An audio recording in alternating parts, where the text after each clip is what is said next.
Ce jardin fruitier, réalisé sur une superficie d'1 hectare dans le village de Loa, commune de Zimtanga, dans la province du BAM, entre dans le cadre du projet d'appui à la cohésion sociale par le développement des compétences professionnelles.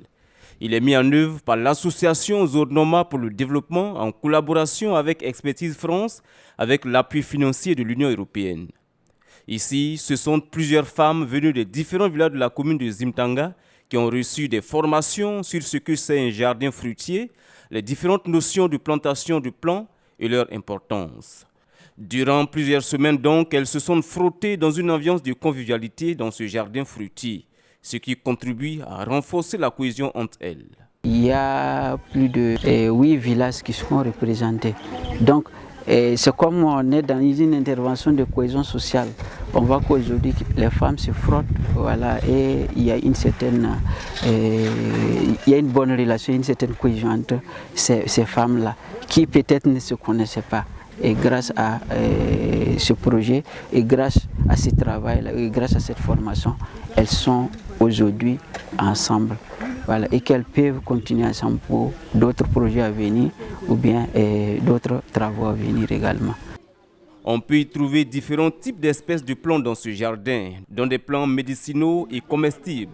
Les bénéficiaires se réjouissent d'avoir participé à cette formation sur les jardins fruitiers qui leur sera utile et bénéfique.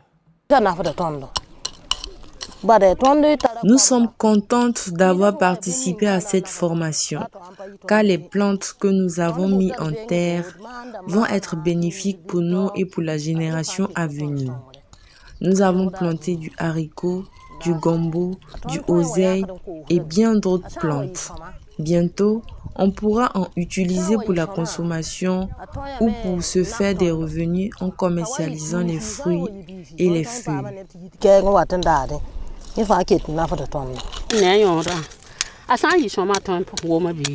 Ce jardin est bénéfique car il permet de nous retrouver chaque fois sur ce site. Cela favorise la cohésion entre nous femmes. On pourra se servir de ce jardin aussi pour avoir des revenus supplémentaires.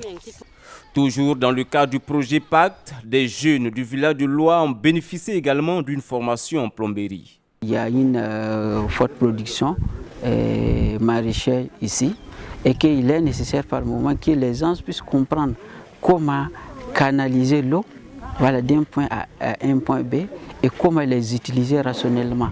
Voilà, donc c'est dans ce sens-là qu'on a formé ces plombiers-là. Voilà. Et un autre élément plutôt, c'est le fait que les jardins doivent être pérennisés. Voilà. Et qu'on a formé ces derniers-là pour qu'on ne soit pas obligé d'aller à Kungusi chercher des gens qui vont venir à tout moment en cas de panne. Voilà. Aujourd'hui, si au niveau du Sato il y a un problème, au niveau local ici, on peut trouver une solution. 5 bacs à eau ont aussi été réalisés afin de faciliter l'activité des femmes. Une clôture grillagée a aussi été réalisée afin de lutter contre la divagation des animaux dans ce jardin et donc de protéger les plantes. Dans ce village de Loa, cette réalisation vient comme un ouf de soulagement pour ces jeunes femmes qui étaient sans occupation et donc livrées à l'oisiveté et au chômage en toute saison.